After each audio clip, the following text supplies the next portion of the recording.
Voilà, bonjour tout le monde, merci pour cette introduction. On vous retrouve donc dans un format digital. On espère se retrouver en présentiel rapidement. Mais donc, actualité oblige, il faut quand même bien se tenir à jour. Et donc, les webinaires ont remplacé un peu nos rendez-vous habituels. Aujourd'hui, on se retrouve sur un sujet qui est un peu atypique, puisqu'on fait plus de droit civil que de droit fiscal dans cet épisode. Alors, pourquoi est-ce qu'on aborderait du droit civil alors qu'on est entre fiscalistes, entre experts comptables?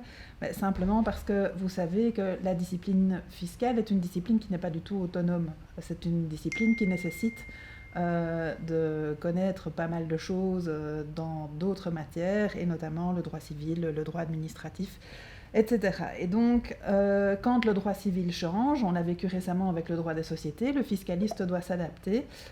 Et c'est la raison pour laquelle j'ai décidé d'aborder ce sujet, même si on anticipe assez fort par rapport à l'entrée en vigueur de ce dont on va se parler, mais j'ai considéré que vous et moi pratiquions vraiment au quotidien cette matière du droit des biens, notamment en matière immobilière, de sorte que je ne pouvais pas différer une première communication sur le sujet très en amont, il est vrai, de l'entrée en vigueur de la réforme. Alors, qu'est-ce qu'on a de neuf en droit civil? Vous savez que la législation sur les régimes matrimoniaux a bougé, on a modifié la législation sur le droit civil des successions, et maintenant on a fait une réforme vraiment totalement en profondeur, puisqu'on a une loi du 13 avril 2019 déjà, elle est déjà relativement ancienne, qui a créé un code civil. Alors, on avait évidemment déjà un code civil, mais c'était celui de 1804, le code Napoléon. Et sachez d'ailleurs que pour nous y retrouver, pour nous comprendre dans les années à venir, quand on évoquera le code civil de 1804, celui que nous connaissons aujourd'hui, on parlera de l'ancien code civil, et quand on se limitera à parler du code civil, on visera le nouveau code civil. Mais le terme nouveau ne sera pas utilisé. Quand nous parlerons dans le langage commun de code civil, nous entendrons tous que nous sommes dans le nouveau, et ça n'est que lorsque on évoquera l'ancien code civil qu'on utilisera le vocable de ancien code civil. Alors ce nouveau code civil, en fait, il va comporter 9 livres, et vous voyez que celui qui nous intéresse aujourd'hui, c'est le livre 3, qui s'appelle Les biens. Mais si vous parcourez rapidement la dénomination de ces 9 livres de droit civil, du code civil, vous allez voir qu'en fait le droit fiscal, il est partout. Ou plus exactement, le droit civil est partout en droit fiscal, puisque vous voyez que les personnes, la famille et les relations patrimoniales forment le livre 2 du Code civil. Vous savez évidemment qu'en matière successorale, en matière de régimes matrimoniaux, etc., il va de soi que les incidences fiscales sont importantes. Vous voyez un peu plus loin qu'il y a toute la matière des obligations, des contrats spéciaux. Tout cela a aussi une incidence assez massive en droit fiscal, de sorte qu'il va falloir manipuler ce nouveau code civil pour faire du droit fiscal correctement. Alors, vous allez voir, et moi c'est à mon grand désarroi, que toute la numérotation a changé dans ce code civil. Elle avait déjà changé une première fois. Voilà maintenant qu'elle passe sous l'ère véritablement actuelle, puisque les références seront faites maintenant comme celles qu'on voit dans le code des sociétés. Donc ça veut dire que les articles ne sont plus un simple numéro, mais les articles sont numérotés d'abord en présentant le numéro du livre, et puis un point, et puis simplement le numéro de la disposition. Donc les juristes qui, comme moi, sont sortis de l'école depuis très très longtemps vont devoir s'adapter à cette nouvelle numérotation et faire un effort de mémoire assez conséquent. Alors, pourquoi est-ce qu'on a réformé le droit des biens, donc qui forme, je vous l'ai montré, le titre 3, le livre 3 du nouveau Code civil? Pourquoi l'a-t-on réformé? Simplement parce qu'il était grand temps. On n'a pas touché à ce droit des biens, en tout cas dans les grandes largeurs, depuis 1824, ça remontait quand même un tout petit peu. Donc il était un peu temps de rendre ce code plus moderne. Et d'ailleurs, pour ceux qui s'intéressaient un peu à l'histoire du droit civil, on constatait encore pas mal de dispositions qui étaient en lien avec des réflexes qu'on avait sous l'Ancien Régime. Donc il était vraiment plus que temps de toiletter tout ça. Alors les auteurs de cette réforme ont eu plusieurs préoccupations en tête. Alors Cocorico, ce sont des Liégeois, donc ils ont eu comme premier moteur ce qu'on appelle la fonctionnalisation.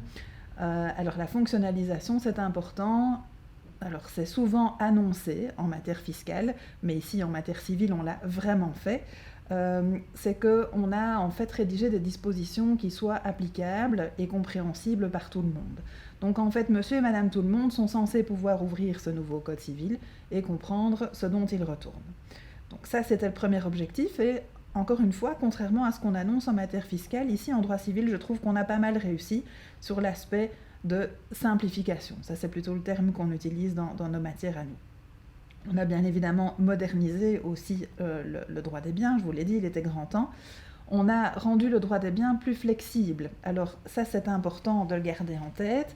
Vous allez voir qu'il y a assez peu de dispositions qui sont impératives et donc obligatoires. Donc ça veut dire que les parties à un contrat de droit des biens peuvent moduler véritablement leurs dispositions contractuelles comme elles l'entendent.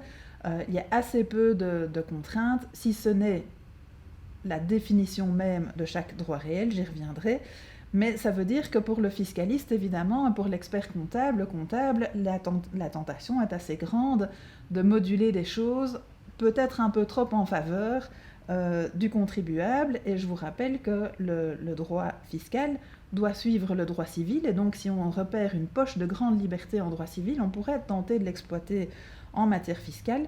Je vous dirai tout à l'heure, au fur et à mesure de l'analyse, quels sont les points d'attention qu'il faut garder à l'esprit pour ne pas s'engouffrer dans trop de liberté et donc trop de susceptibilité au niveau de l'administration.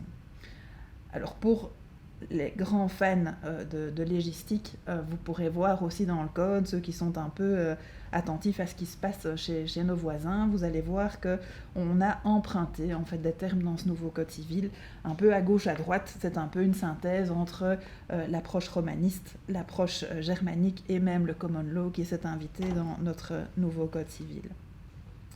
Alors nous, ce dont on va parler ce matin, c'est essentiellement les titres 6 à 8 du livre 3, le droit des biens.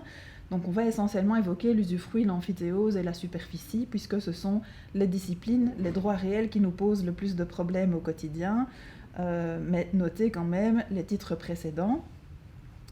On a ici un gros titre 4 notamment, qui évoque toutes les règles de copropriété, qui sont, elles, dans leur large majorité très impératives.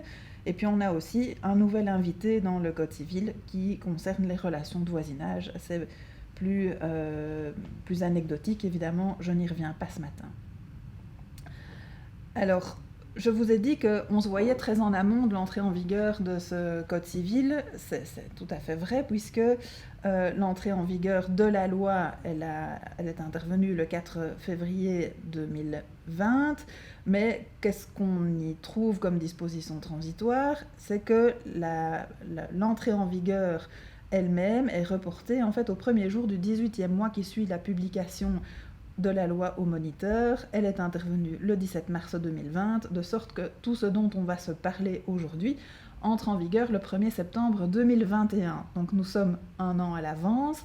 Alors ça n'est pas pour le plaisir de bourrer le crâne avant l'heure, c'est simplement parce que vous allez voir qu'il est déjà permis aujourd'hui de s'inspirer des nouvelles dispositions et en tout cas d'en tenir compte dans les nouveaux actes pour prendre des options en matière essentiellement d'usufruit, amphithéose et superficie. Plus précisément, vous voyez que la loi, elle s'applique en fait à tous les actes et les faits juridiques qui ont lieu après son entrée en vigueur. Donc en clair, ça veut dire que si un acte de superficie, par exemple, est signé avant le 1er septembre 2021, vous pouvez considérer que pendant toute sa durée de vie, il est sous l'ancien Code civil.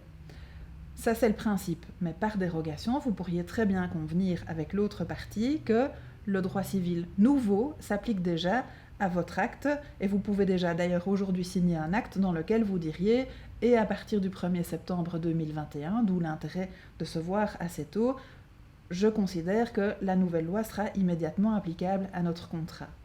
Vous voyez qu'on est un peu loin en fait de ce qu'on a connu avec le Code des sociétés et des associations, puisqu'à un moment donné, le Code des sociétés et des associations, il s'est imposé à nous, et on a dit même si vous ne changez pas vos statuts, eh bien vous tombez déjà sous la nouvelle législation. Ça n'est pas la même démarche ici.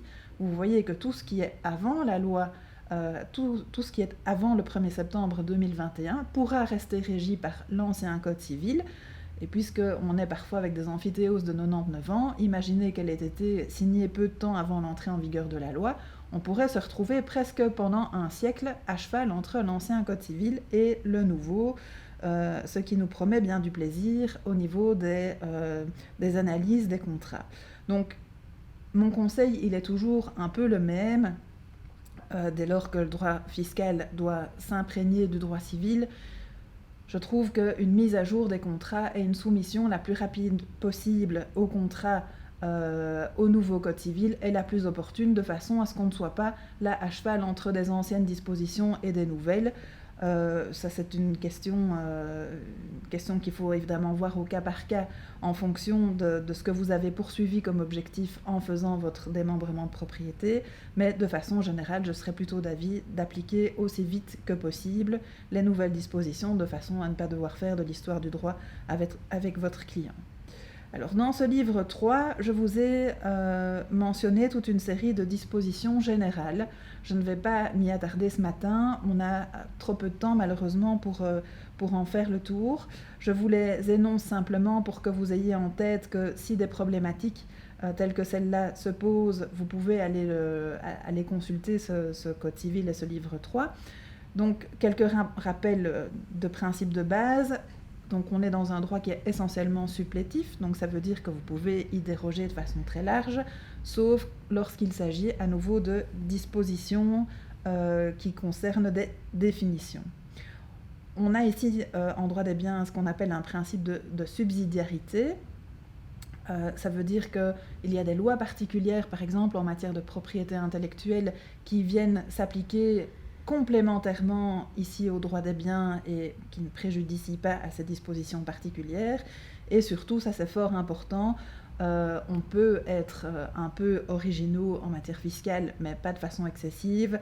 Ici, le droit civil nous rappelle que le nombre de droits réels et le type de droits réels sont dans une liste parfaitement exhaustive, et les seuls droits réels qu'on peut imaginer pour nos clients sont la propriété, la copropriété, la servitude, l'usufruit, l'amphithéose et la superficie. Il ne peut pas y en avoir d'autres, donc on peut modaliser un petit peu ces droits réels, mais on ne peut pas en créer d'autres. Donc ça, c'est un incontournable.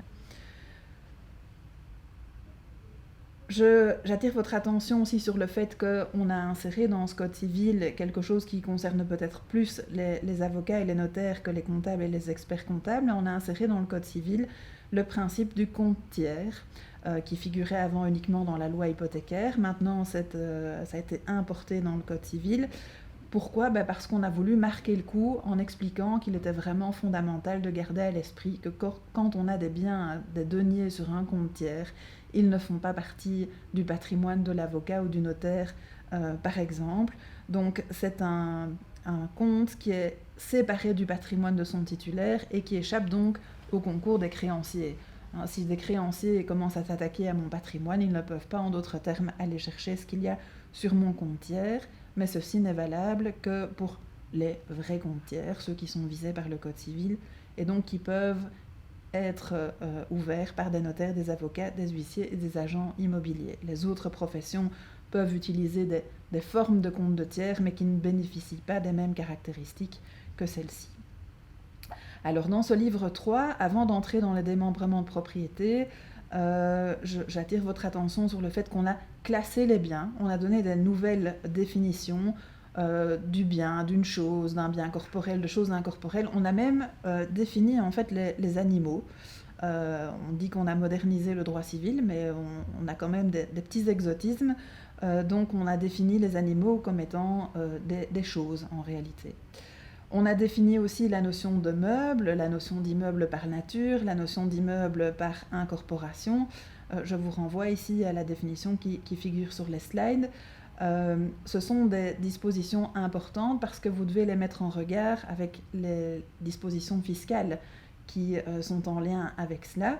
Je vise essentiellement ici les matières de TVA et de droit d'enregistrement, et je termine ici cette longue introduction, cette contextualisation pour entrer maintenant de plein pied dans les 3 droits réels qui vont nous intéresser, c'est-à-dire l'usufruit, la superficie et l'amphithéose.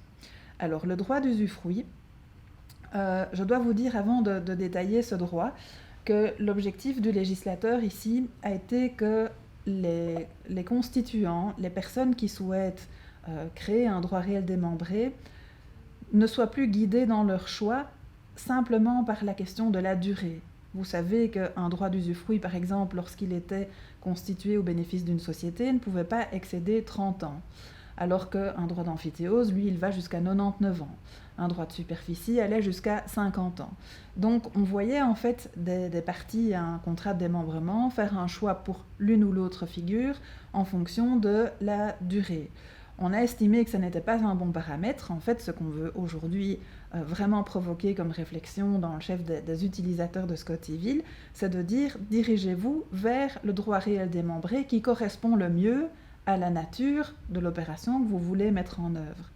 Donc ne choisissez pas en fonction de la durée, ne choisissez pas en fonction des règles qui s'appliquent par exemple à l'indemnisation en fin de contrat. Tout ça va être assez bien aligné dans les 3 disciplines et choisissez vraiment en fonction de la nature de l'objet de la convention que vous voulez mettre en œuvre. Alors ceci étant précisé, donc le droit d'usufruit spécifiquement, alors là on a vraiment un changement de paradigme. On avait en fait jusqu'à présent une vision qui était que l'usufruit a une vision court-termiste, alors que le nu propriétaire a une vision à long terme.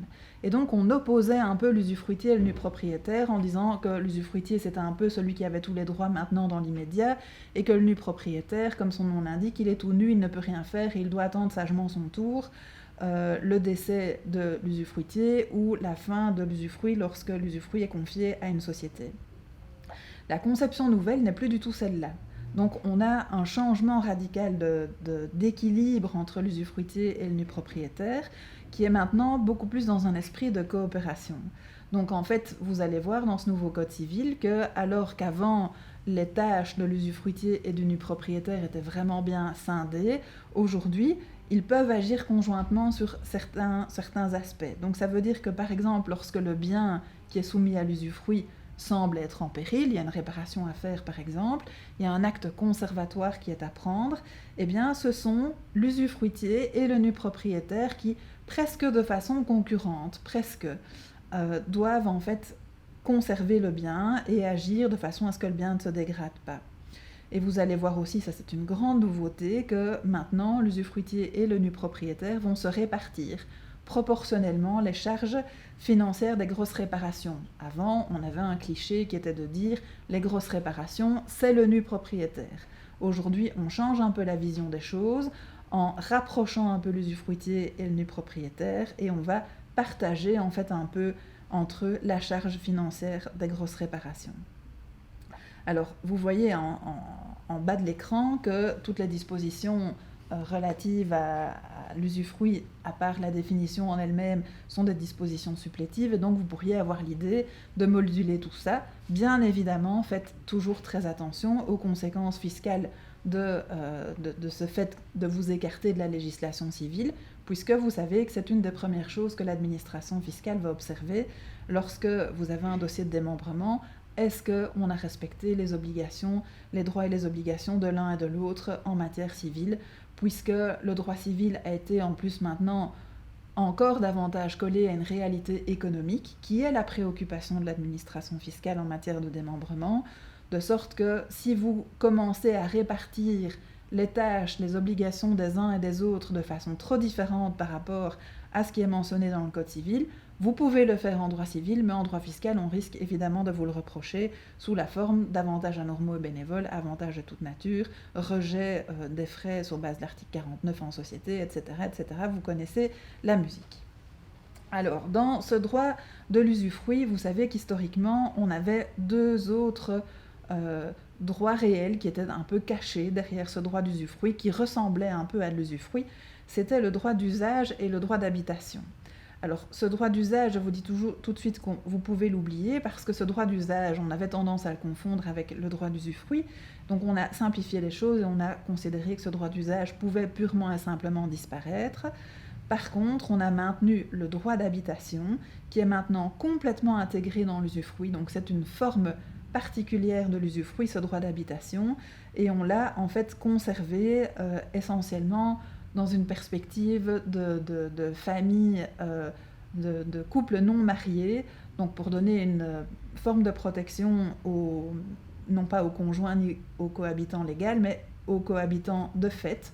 On a voulu conserver cette institution particulière qui est donc très intuitu personné. Ce droit d'habitation, c'est vraiment je suis propriétaire d'un bien immeuble, je souhaite que mon compagnon puisse l'occuper lorsque je n'y serai plus, eh bien je vais lui conférer un droit d'habitation, donc ça veut dire qu'il peut habiter le bien, ni plus ni moins, pendant le reste de sa vie, et c'est lui qui est titulaire de ce bien, il ne peut pas le céder évidemment.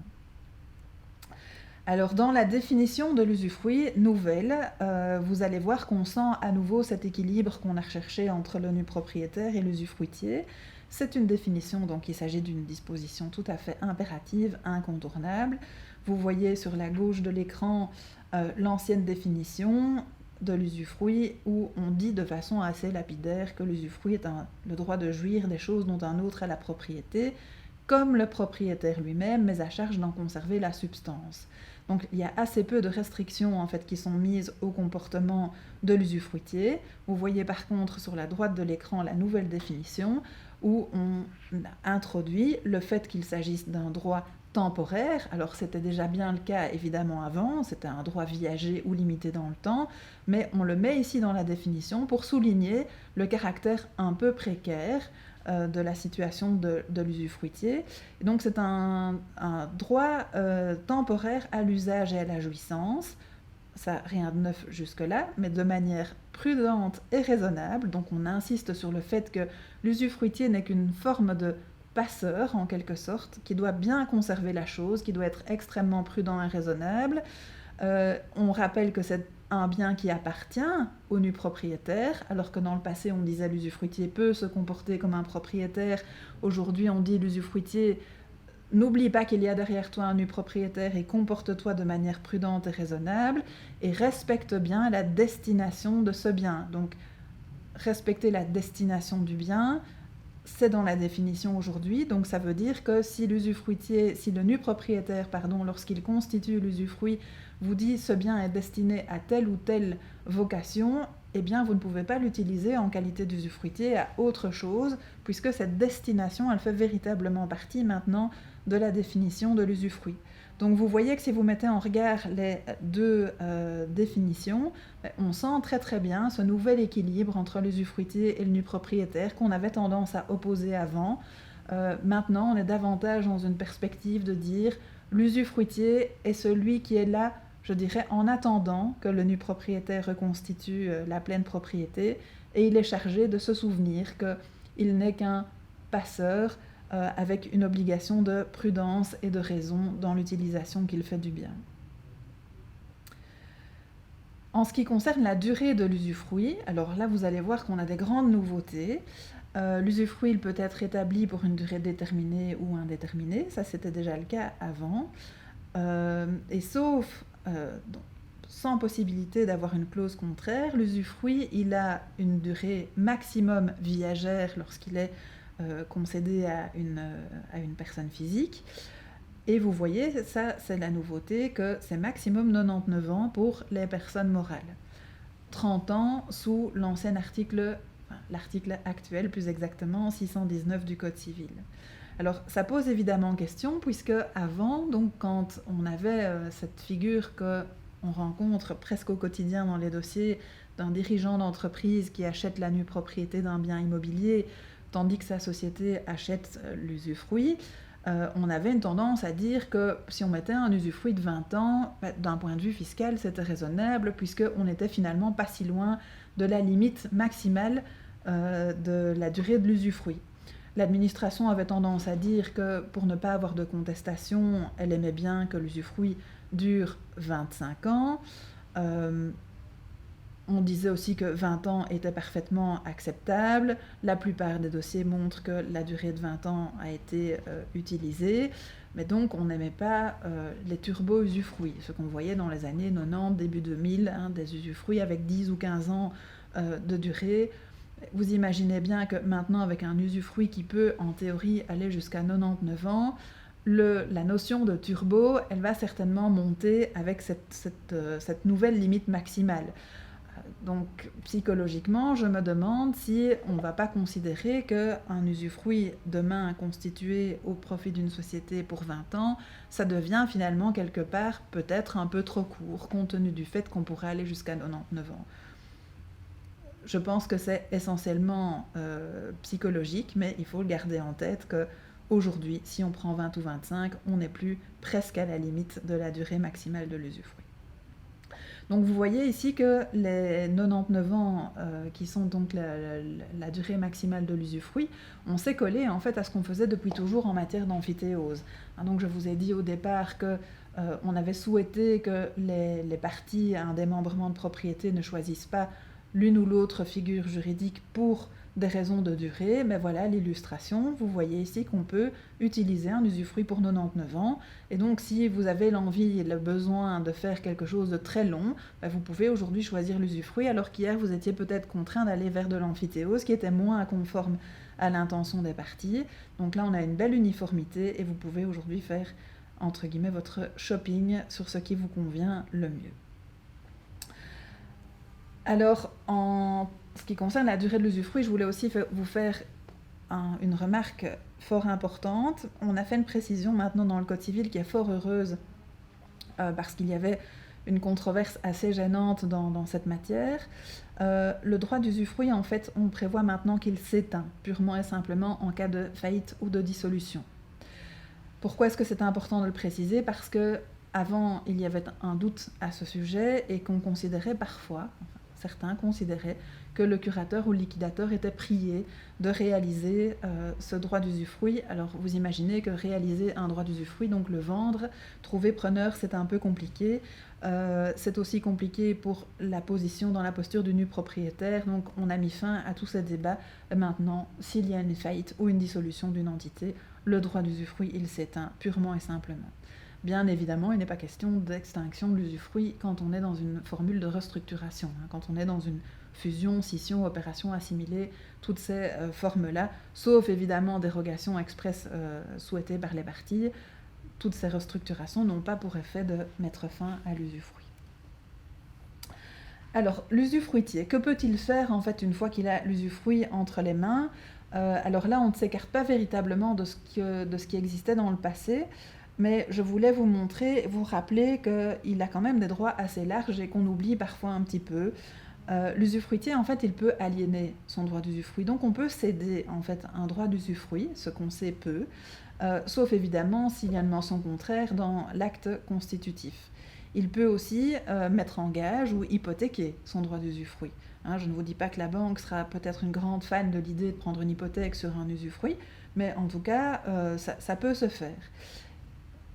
Point un peu plus particulier, je vous rappelle aussi que l'usufruitier, en fait, il est propriétaire des biens qu'il fait construire pendant la durée de son usufruit. Et donc, je prends un exemple tout simple. Vous me concédez un usufruit sur un terrain dont vous êtes le propriétaire, je deviens usufruitière du terrain, vous êtes le nu propriétaire, et pendant ma durée de l'usufruit, je fais construire une maison sur le terrain. Eh bien, cette maison, pendant toute la durée de mon droit d'usufruit, elle est ma propriété à moi, usufruitier. Et comme j'en suis propriétaire, je peux vendre, je peux céder ce droit d'usufruit, ce droit de propriété sur la maison en question. Alors, bien évidemment, ce que je cède ne peut pas être plus important que ce dont je dispose moi-même dans mon patrimoine. Donc, si je suis au bord, à la fin de mon usufruit, ce que je cède ne peut pas aller plus loin. Donc, je vends une propriété qui est quelque part limitée dans le temps, limitée en fonction des propres droits que moi j'ai sur ce terrain. Alors, que peut-il faire, cet usufruitier, avec le bien ? Eh bien, on l'a vu dans la définition, il doit agir avec raison, avec prudence, et il doit respecter la destination qu'on lui a déterminée dans l'acte constitutif. Qui est chargé de quoi pendant la durée de ce droit d'usufruit ? Ça, c'est très important évidemment pour la matière fiscale, puisque vous savez que lorsqu'on fait des entorses à ces principes civils de répartition des droits et des obligations de chacun, l'administration fiscale est rapidement chatouillée et va vite considérer qu'il y a des choses qui sont prises en charge par l'une ou l'autre partie au bénéfice, au détriment à son propre détriment et au bénéfice de l'autre partie. En ce qui concerne les actes de conservation, je vous l'ai déjà dit, on est dans une nouvelle vision de collaboration entre l'usufruitier et le nu propriétaire, de sorte que, en ce qui concerne la pure conservation, il y a une forme de concurrence, ou plus exactement de complémentarité entre les deux acteurs, de sorte qu'ils peuvent tous les deux agir. Par contre, en ce qui concerne l'entretien et les grosses réparations, on a des évolutions qui sont beaucoup plus importantes sur le plan civil et donc sur le plan fiscal. Je pense que ces modifications sont assez heureuses dans la mesure où elles viennent mettre fin aussi à certaines discussions, et vous allez voir ici toutes les vieilleries qu'il y avait encore dans ce code civil. Vous voyez à nouveau à gauche les dispositions anciennes qui vous rappellent que l'usufruitier il devait faire uniquement les réparations d'entretien. Donc vous avez quelques exemples, des travaux de peinture, même extérieurs, des plafonds, les rénovations des parquets, le renouvellement de la maçonnerie, etc. Tandis que le nu propriétaire, lui, il était chargé des grosses réparations. Sauf si évidemment ça venait d'un défaut d'entretien de l'usufruitier. Et on se demandait, sous l'empire du Code civil ancien, donc actuel en réalité, quels étaient les contours de la notion de grosse réparation qui, elle, incombait au nu propriétaire. Alors, ces grosses réparations, vous voyez là toute l'ancienneté du texte, on visait les gros murs, les voûtes, les rétablissements des poutres, celui des digues et des murs de soutènement et de clôture. Alors, c'est évidemment assez ancien comme vocable et c'est surtout assez étriqué, assez étroit comme définition. On avait demandé à la Cour de cassation, est-ce que c'est bien limitatif cette disposition? Et la Cour de cassation avait dit oui, c'est parfaitement limitatif, donc le nu propriétaire n'est chargé que de ça, mais il faut quand même faire une lecture relativement contemporaine de cette liste qui est faite. Et donc, par exemple, la Cour de cassation avait dit que le placement, par exemple, d'une sous-toiture pouvait s'assimiler à une grosse réparation visée par l'article 606 du Code civil. Donc, c'est une liste limitative, exhaustive, dit la Cour de cassation, mais qui doit se lire avec une vision un peu plus contemporaine. Alors, comme cette liste était limitative et donc assez étroite, bien évidemment, les fiscalistes et les experts comptables avaient pour habitude de charger au maximum la barque de l'usufruitier en considérant qu'en réalité assez peu de choses relevaient de la notion de grosse réparation, et donc on faisait prendre en charge par l'usufruitier, essentiellement dans les configurations que nous connaissons par la société du dirigeant d'entreprise, un maximum de choses, et de préférence en fin de parcours, dans les dernières années de l'usufruit, de façon à ce que les dépenses soient faites en société, qu'elles puissent être amorties, et que le nu propriétaire retrouve un bien presque tout neuf à l'issue du droit d'usufruit. Ça, c'est l'ancien style, en tout cas le style jusqu'au 1er septembre 2021. Dans le nouveau style, vous voyez que l'usufruitier, il est toujours chargé des réparations d'entretien, mais par contre, au niveau des grosses réparations, on va changer le paradigme, et vous voyez que le nu propriétaire, il est tenu aux grosses réparations après concertation avec l'usufruitier, parce que le nu propriétaire peut exiger que l'usufruitier contribue aux frais. Donc ça veut dire que le nu propriétaire va pouvoir dire écoute, moi je n'en ai plus tellement l'usage en fait des grosses réparations que je m'apprête à faire parce que nous sommes presque en fin de droit d'usufruit. Usufruitier, veux-tu bien participer? Donc on a une forme de rééquilibrage entre les deux parties. Il va falloir donc maintenant qu'on soit dans un esprit beaucoup plus de collaboration, et on va devoir chaque fois analyser où on en est dans chaque dossier, dans la durée de vie de l'usufruit, pour savoir si on peut exiger ou pas une participation de l'usufruitier aux frais. Alors pourquoi je vous dis que c'est assez dangereux? Mais parce que on pourrait être tenté de dire que ici, puisque c'est après concertation avec l'usufruitier, on pourrait être tenté de dire alors je vais chaque fois aller me concerter avec lui et demander qu'il participe de façon massive. Ça, c'est le droit civil. Je ne vous dis pas que l'administration fiscale va adorer évidemment ce changement et que vous allez pouvoir faire un usage illimité de cette nouvelle répartition en vous disant de toute façon, maintenant les grosses réparations, j'ai bien compris qu'elles pouvaient être réparties entre les deux et je vais encore davantage charger ma barque. Donc il faudra voir un peu comment l'administration réagit par rapport à cette nouvelle répartition juridique des compétences. Ceci dit, j'ai déjà le sentiment que ça ne va pas changer grand-chose à la pratique fiscale, pour la bonne et simple raison que dans cette matière de démembrement de propriété, il faut bien avouer que l'administration a un raisonnement qui est le plus souvent économique et moins juridique. Et l'économie d'une convention, elle ne va pas changer. Donc j'ai l'impression que si on veut éviter les critiques de l'administration sur une convention de démembrement, on devra toujours se placer sous le même angle de vue, c'est-à-dire est-ce que ma société usufruitière a un intérêt à l'opération, est-ce qu'elle ne prend pas trop en charge si les choses sont équilibrées, tout ira bien, si les choses sont déséquilibrées, tout ira mal. Et je pense que ces principes-là ne seront pas modifiés par rapport à l'attitude qu'on connaît aujourd'hui.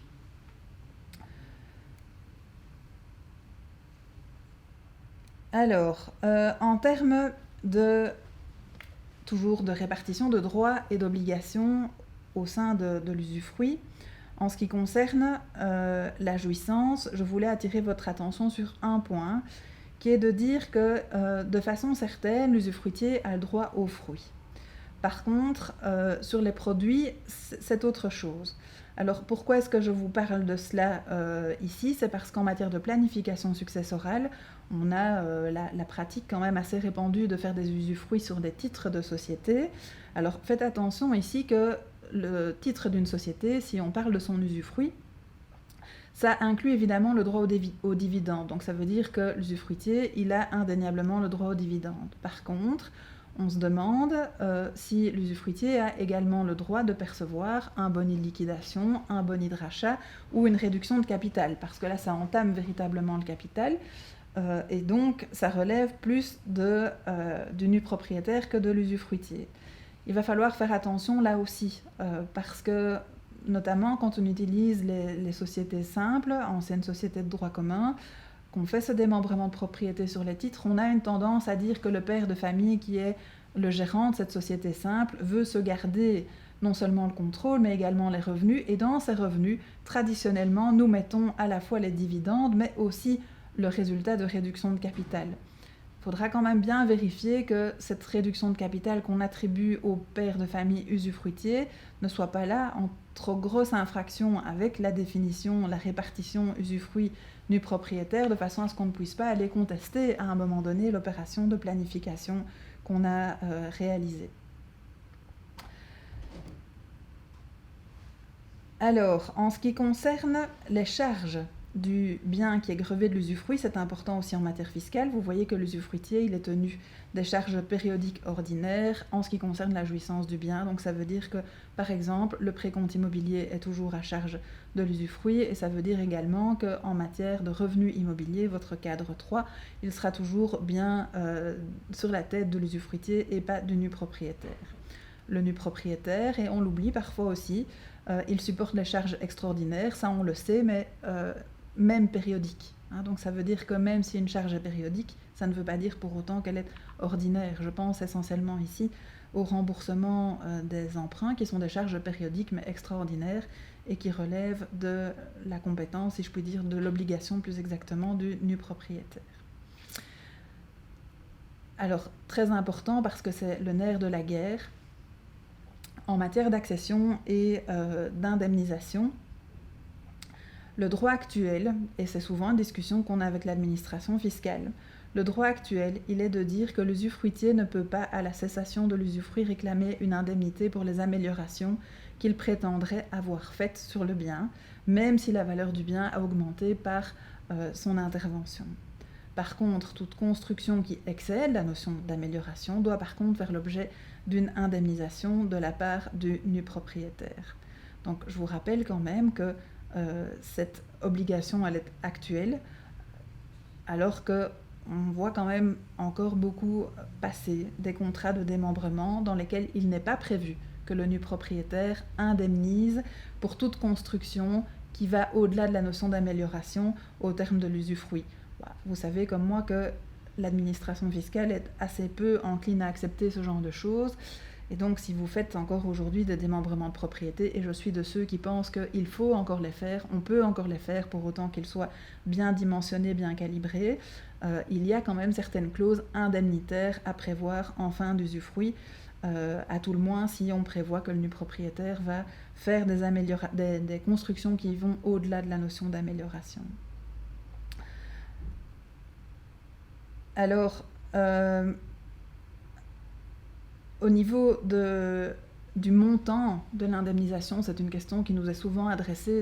Qu'est-ce que je fais? Est-ce que j'indemnise à hauteur de la valeur comptable? Est-ce que j'indemnise à hauteur de la valeur des travaux? Est-ce que j'indemnise en fonction de la main-d'œuvre qui était nécessaire pour faire les travaux?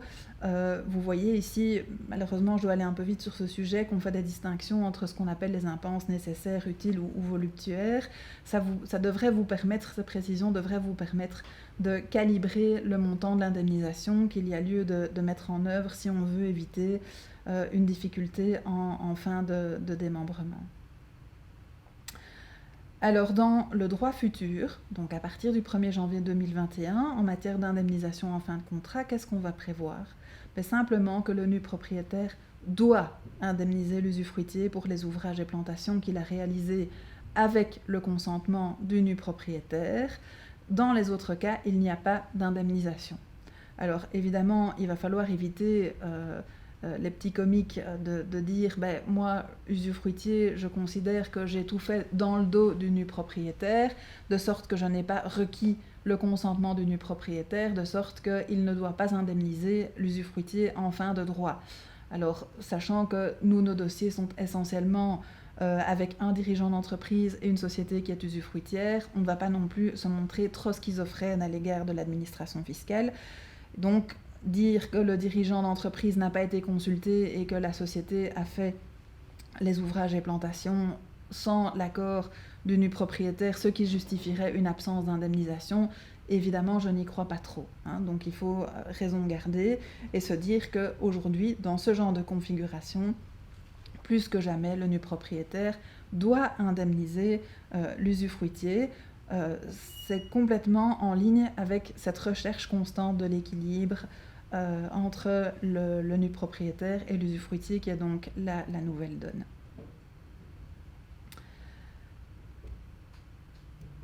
Je viens maintenant au droit d'amphithéose.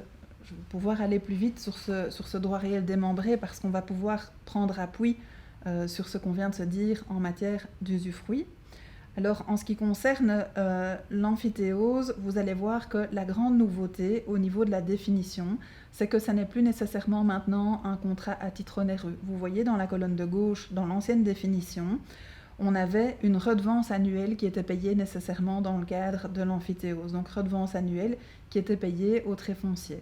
Ça n'est plus le cas actuellement, dans le droit futur. Vous voyez dans la colonne de droite, en effet, qu'il n'y a plus nécessairement de redevance qui est payée au trait foncier dans le cadre de l'amphithéose. Donc, ça n'est plus de l'essence même du droit.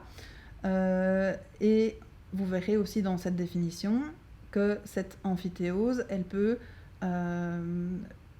changer, que l'amphithéose peut changer la destination du bien qui lui est constitué.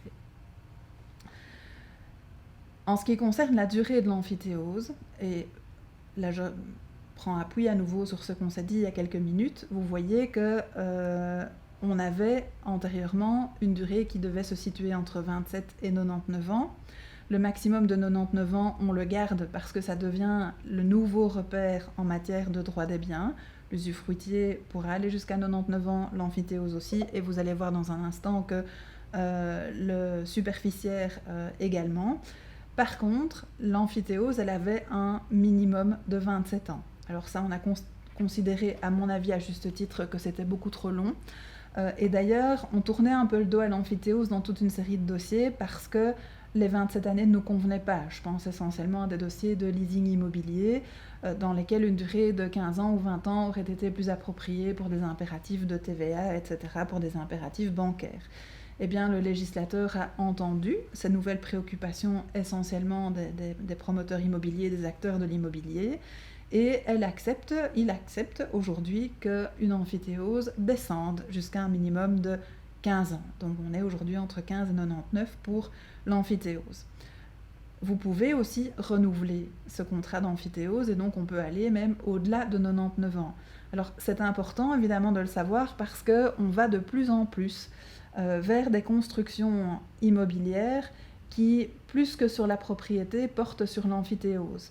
C'est-à-dire qu'on constate aujourd'hui que les jeunes couples, et les moins jeunes d'ailleurs, ont de plus en plus de mal à accéder à la propriété, et qu'on va de plus en plus voir des figures dans lesquelles le jeune ménage acquiert soit l'usufruit, soit l'amphithéose, soit une superficie sur le bien qu'il a en vue. Alors vous imaginez bien que si on met une durée trop courte évidemment aux droits de ce couple, c'est pas très attractif pour eux. Par contre, si on met une durée qui est assez longue et qui peut encore être prolongée, ça devient évidemment un peu plus vendable. Alors ce qui est évidemment chouette dans ce genre de construction, c'est qu'on épargne un tout petit peu quand même dans une certaine mesure en matière de droits d'enregistrement, mais également ça permet de ne pas faire payer le fonds, l'assiette, le terrain aux jeunes couples, qui donc fait une économie qui peut aller dans les zones bruxelloises 20, 25, 30% du montant. Donc c'est important de savoir qu'on va pouvoir renouveler également les démembrements, mais ceci dit, j'attire quand même votre attention sur le fait qu'il est toujours préférable de prolonger un droit réel démembré plutôt que de renouveler, puisque le renouvellement, un instant de raison, le droit s'éteint et puis vous le reconstituez. Donc ça veut dire qu'en termes de droit d'enregistrement, il y a reconstitution d'un droit réel, alors que si vous prolongez, vous restez dans le même contrat et vous ne repassez pas à la caisse au niveau des droits d'enregistrement. Donc si vous avez un contrat de base qui a été conclu pour 50 ans, que vous voulez aller plus loin dans le démembrement, je vous invite plutôt à prolonger, à pousser ce droit plus loin plutôt que de le renouveler. On a aussi cette réflexion de la prolongation pour le moment dans des sociétés immobilières qui sont soit usufruitières, soit amphithéotes de biens immobiliers. On arrive un peu au bout parfois de la durée de cet usufruit ou de cette amphithéose et on voit revenir anciennement avec bonheur la pleine propriété dans le chef des personnes physiques. Aujourd'hui, on le voit de façon un peu différente dans la mesure où vous savez qu'un patrimoine immobilier trop important en personne physique, c'est devenu beaucoup moins sexy du point de vue de l'administration fiscale qui va assez rapidement aujourd'hui considérer les contribuables comme des spécialistes de l'immobilier et vous me voyez venir avec des taxations en matière de revenus professionnels. Et donc aujourd'hui, on est, contrairement à la situation qu'on connaissait il y a 10-15 ans, plutôt dans la perspective de prolonger les droits réels plutôt que de les réduire, voire de les terminer de façon anticipée, de façon à ce que la personne physique accède le plus rapidement à la pleine propriété. Aujourd'hui, je crois que les choses sont un tout petit peu différentes et on est plus interrogé sur la prolongation que dans l'autre sens. Alors au niveau de l'obligation de l'amphithéote et de l'usufruitier, je vais devoir aller, encore une fois, pardonnez-moi pour ça, aller un peu rapidement. Dans l'ancien texte, qui est quand même celui de 1824, on était toujours sous les lois hollandaises, l'amphithéote était obligé d'entretenir l'immeuble donné en amphithéose et d'y faire les réparations ordinaires. Et donc on se demandait un petit peu ce qu'il en était des autres réparations que celles d'entretien. Alors la loi de 1824 n'était pas très loquace à ce sujet et on s'en référait à la matière de l'usufruit. Maintenant on va clarifier tout ça puisque le nouveau texte il va expliquer simplement que les réparations d'entretien et toutes les grosses réparations relatives à l'immeuble sont, quand on a l'obligation de réaliser les biens immeubles en question, sont de la compétence de l'amphithéote. Au moment de l'extinction du droit, je vous rappelle qu'il n'est pas possible d'éteindre le droit avant 15 ans, sinon on a un problème de requalification. Je vous mentionne ici, je passe à nouveau, le temps nous presse sur les modalités d'extinction du droit. Et je voulais venir à l'accession à l'indemnisation, voilà, qui est encore une fois le nerf de la guerre en matière fiscale. Vous devez en fait partir d'un principe qui est toujours le même, qui n'est pas exprimé de la même façon en matière d'usufruit, mais on s'est dit les choses de cette façon-là quand même. C'est qu'en fait, vous devez éviter tout ce qui est l'enrichissement sans cause. Ça, c'est vraiment en fait le maître mot. L'enrichissement sans cause, c'est ce terme à connotation plus économique que juridique encore une fois. Donc le constituant, le tréfoncier, il doit indemniser l'amphithéote sur base de l'enrichissement injustifié. Donc à nouveau, si l'idée vous prenait de transformer une cuisine ou de creuser une piscine presque à l'expiration d'un droit d'amphithéose et de faire prendre en charge par la société de façon à ce que la personne physique puisse accéder à tout ça, eh bien on va avoir dans le chef de la personne physique un enrichissement injustifié qui va nécessairement se traduire par des corrections fiscales désagréables. Alors en droit de superficie, il me reste très peu de temps, mais vous allez voir qu'on est vraiment sur les mêmes modalités.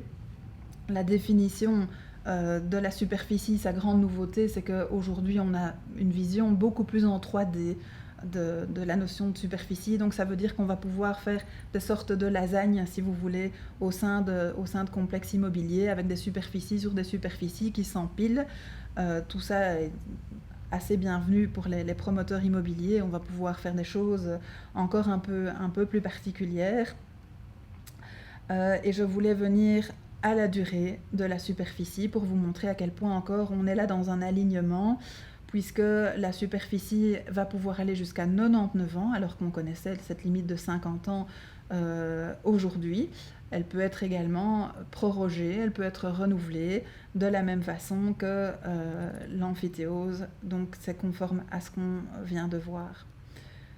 Alors, au niveau des obligations, pendant la durée du droit de superficie, le superficiaire il sera tenu à toutes les charges et impositions qui sont relatives au bien dont il est propriétaire pendant son droit.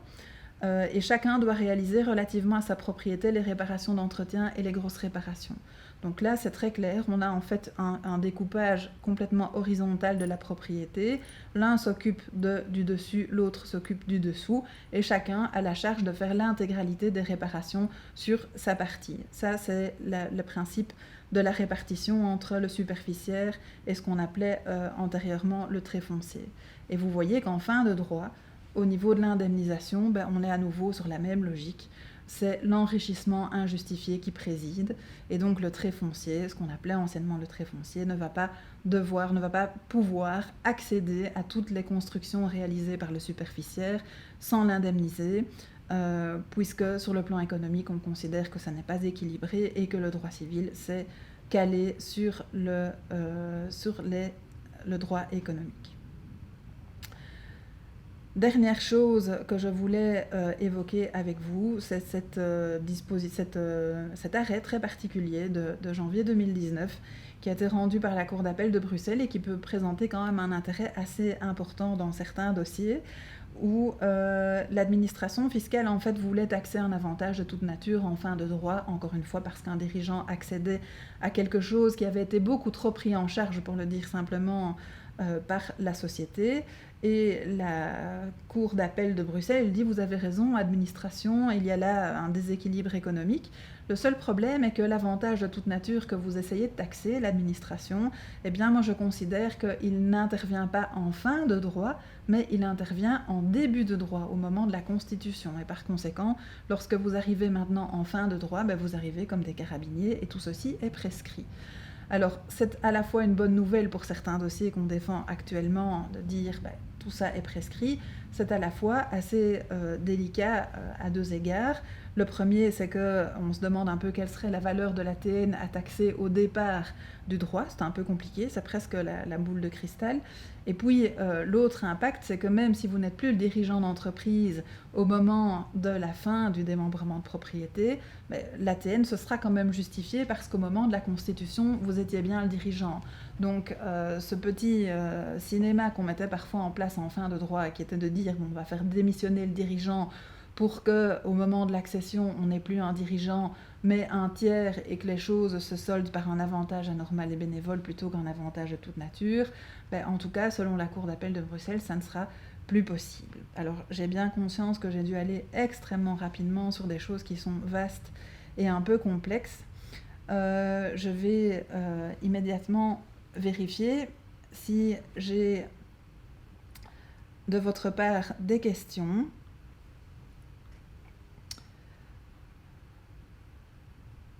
Alors,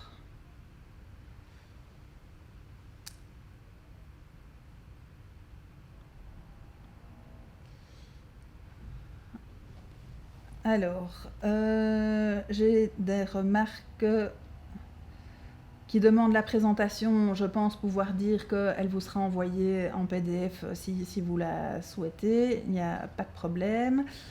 J'ai le son, pas l'image. J'espère que ça n'a pas duré pendant toute l'heure. Si une faillite est rapportée, le droit d'usufruit renaît-il? Oui, puisque le rapport de la faillite, en fait, replace les parties dans la situation qui était la leur au moment du prononcé, enfin juste antérieur au prononcé de la faillite. Donc effectivement, ce droit d'usufruit devrait reprendre vie. L'attestation pour l'ITA, je laisse ça aux autorités compétentes. À nouveau les slides. Et toujours les slides. En fait, vous avez essentiellement pour préoccupation d'avoir le support écrit. Je comprends complètement, puisque encore une fois, on a dû aller vite et que le support est en fait plus large que ce qu'on s'est dit aujourd'hui. Donc, on me demande à qui faire la demande pour avoir la présentation en PDF. Voilà, mais décision vient d'être prise manifestement d'envoyer le tout à tout le monde. Donc, vous allez tous recevoir les slides en PDF. Alors, d'autres questions qui rentrent maintenant à Madame Darken, merci beaucoup, avec grand plaisir. Les règles en termes de viager changent-elles aussi? Non, elles ne changent pas. La problématique fiscale, par contre, est un peu différente, puisque vous savez qu'aujourd'hui, le régime fiscal en enregistrement pour les viagers a été malheureusement dégradé par l'administration fiscale, enfin plus exactement le législateur wallon, mais sur le plan civil, les choses ne changent pas. D'autres questions, ce sont essentiellement des commentaires. Voilà, je vous réciproque vos remerciements. Je pense que j'ai répondu à tout le monde, la préoccupation étant essentiellement d'avoir voilà. Donc, je vais céder la parole et vous remercier d'avoir passé cette heure en ma présence. Merci beaucoup. Voilà, un grand merci maître pour cette conférence très pointue, certes, mais particulièrement intéressante. Merci à tous d'avoir été présents. N'oubliez pas ceux qui le souhaitent, nous avons encore une prochaine conférence jeudi à 10h30. Ce ne sera pas 10h cette fois, ça sera 10h30 jeudi avec M. Bruno Coleman. Merci à tous et une excellente journée.